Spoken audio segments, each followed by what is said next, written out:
can go. It's an honor for me to play on this golf day, the Oliver Tambo Invitational.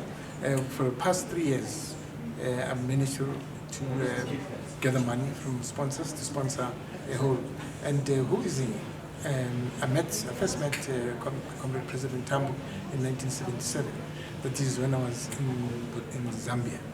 And by then, I decided to go to school instead of sitting in the camps and waiting for everybody to be deployed in the frontline states. And of course, I was one of the commanders, falling under Comrade Joe Modise together with Keith Mukwape.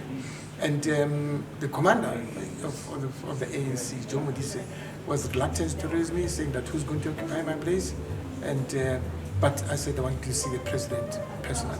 I went to see him, and I told him that, look, I'm going to school, and I'm going to start journalism, which is a pen that is mightier than the sword. He said, no, go.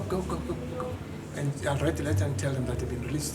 And of course, coming back itself, I came back in 1990, and in Lusaka, we used to have a number of meetings about what's going to happen in the country and who's going fast, who's not going fast.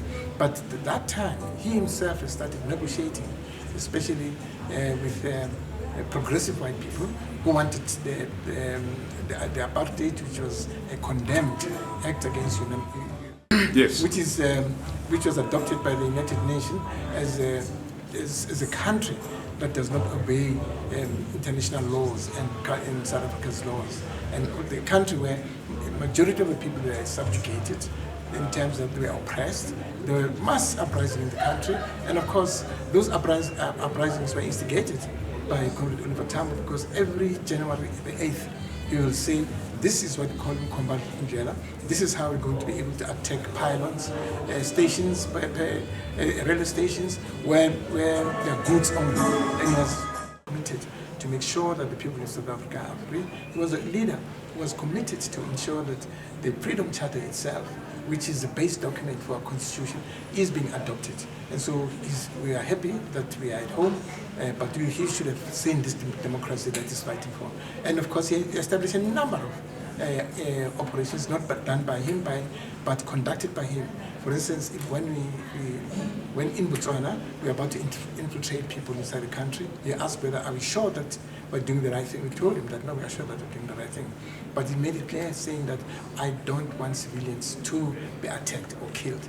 We are not a terrorist organization.